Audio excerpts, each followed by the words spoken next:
So student अपना पहला numerical देख लेते हैं। Determine the gravitational force of attraction between Urva and Ayesha standing at a distance of 50 metre apart. The mass of Urva is 60 kilogram, that of Ayesha is 70 kilogram.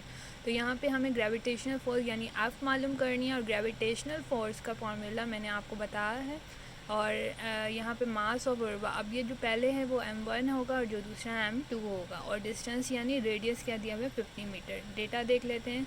Radius is equal to r 50 metre, mass of Urva m1 60 है, मास 2 70, और gravitational constant की value क्या होती है, fix होती है 6.673 multiply 10 की power -11 nm square और पर किलोग्राम। तो ये आपको याद करनी पड़ेगी। तो अब चलें इसका सॉल्यूशन देख लेते हैं।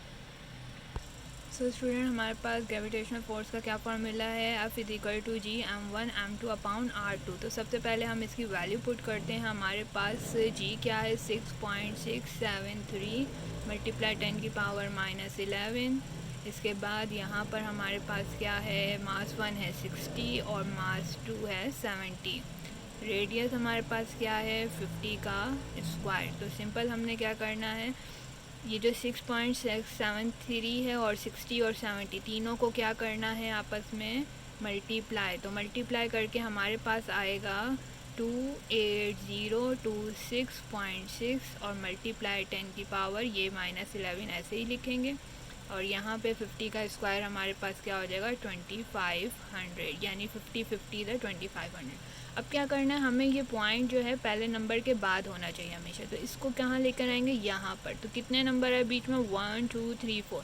ये यहाँ से आते हैं तो प्लस और यहाँ से आते हैं तो माइनस, आपने लॉगरिथम में पढ़ा होगा। तो पॉइंट पहले नंबर के बाद होना चाहिए। कितने नंबर है 4, यहाँ से आए तो प्लस है तो यहाँ हम इसको +4 कर देंगे। अब ये क्या हो गया 2.8026 और मल्टीप्लाई 10 की पावर माइनस प्लस माइनस 11 में से 4 माइनस करेंगे तो आपके पास आ जाएगा 7 और बड़ी वैल्यू का माइनस, और यहाँ पर आ जाएगा आपको 2500। तो यहाँ पर सिंपल अब आपको हमें स्टूडेंट क्या करना है, इसको इससे डिवाइड करना है। जब आप इसको इससे डिवाइड करोगे तो आपके पास आएगा 0.00121, ठीक है, और मल्टीप्लाई 10 की पावर ये -7 ऐसे ही आ जाएगी।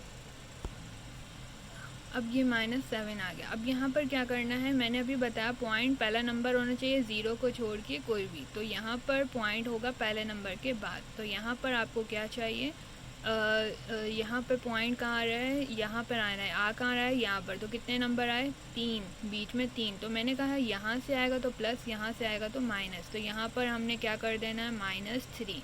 तो अब हमारे पास ये वैल्यू बन गई 1.211 मल्टीप्लाई 10 की पावर माइनस माइनस प्लस, 7 में 3 प्लस क्या क्या आ गया 10 माइनस। तो ये हमारे पास क्या आ गया ग्रेविटेशनल फोर्स। तो यकीनन स्टूडेंट्स आपको समझ आया होगा ये क्वेश्चन, और इसको नोट आउट कर लें और इस तरह के अब नेक्स्ट क्वेश्चन कर। अस्सलाम वालेकुम। हम अपना सेकंड न्यूमेरिकल कर रहे थे। Weight of Rani is 50 newton at the surface of earth, find her mass. तो हमें क्या मालूम करना है, मास मालूम करना है, वेट दिया हुआ है, और सरफेस ऑफ अर्थ पे उसका वेट इतना है तो उसका मास मालूम करना है, ठीक है। तो यहाँ पर हमें पता है क्या है, weight is equal to 450 newton, mass मालूम करना है। और यहाँ पर जब भी अर्थ होगा तो क्या यूज़ होगी, ग्रेविटी यूज़ होगी। तो ग्रेविटी हमें पता है कितनी होती है 10 मीटर पर सेकंड स्क्वायर। सिंपल सा मैंने आपको पहले भी इसका फार्मूला बताया, W is equal to mg। Value put करेंगे 450, m क्या है हमारे पास मालूम करना, और g क्या है हमारे पास 10। ये 10 यहाँ डिवाइड मल्टीप्लाई और इधर जाके क्या हो जाएगा डिवाइड। सिंपल इसको डिवाइड कर दो, 10 1 10 10 45 450। तो मास क्या आ गया हमारे पास 45 किलोग्राम। तो ये सिंपल सा हमारा आंसर है। चलें अब नेक्स्ट क्वेश्चन करते हैं। सो स्टूडेंट अब ये नेक्स्ट है, weight of Navira is 70 Newton. तो नवीरा का वेट कितना है 70, यानी W कितना है 70 ऑन द अर्थ सरफेस। तो अर्थ है तो यहाँ पे यकीनन ग्रेविटी यूज़ होगी।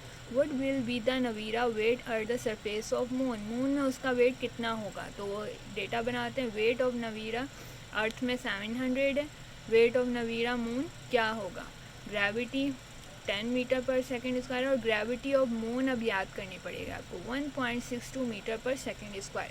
ग्रेविटी ऑफ अर्थ कितनी है 10 metre per second square, gravity of moon 1.62 metre per second square. अब फार्मूला वेट का जब भी होगा, वेट का VW is equal to mg डालना है। अब वेट क्या है, पहले हम मास मालूम करना है, ठीक है। हमें इस फार्मूले में वेट और ग्रेविटी जो है नवीरा की तो मालूम है, लेकिन उस और जो कौन है दूसरी इसका वेट ऑफ मून नहीं मालूम। तो वेट ऑफ मून मालूम करने के लिए हमें मास भी तो चाहिए, हमारे पास क्वेश्चन में मास ही नहीं है, तो हमने पहले मास निकालना है। तो क्या करेंगे, हम नवीरा का जो वेट अर्थ से उससे पहले मास निकालेंगे। तो क्या हो जाएगा 700 वेट है और मास मालूम करना, और ग्रेविटी अर्थ में कितनी है 10, ये हम पहले अर्थ से निकाल रहे हैं, ठीक है।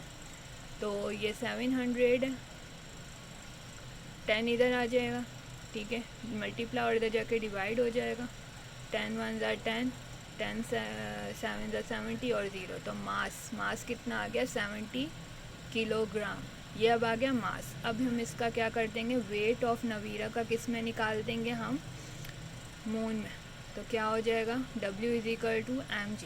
अब WM मालूम करना है, M क्या है हमारे पास 70 और मून में ग्रेविटी कितनी है 1.62। जब आप इन दोनों को मल्टीप्लाई करेंगे तो आपके पास आ जाएगा 113.4 न्यूटन। ये आ गया weight of Navira on moon, ठीक है। पहले अर्थ से मास निकाला, फिर उससे वेट निकाले, क्योंकि हमारे पास वेट ऑफ मून निकालना था, ग्रेविटी होती थी, मास नहीं था। तो पहले मास निकाला और फिर हमने वेट ऑफ मून नवीरा का मून में निकाल दिया। तो बहुत इजी क्वेश्चन है, यकीनन आपको समझ आया होगा। चलें आगे करते हैं।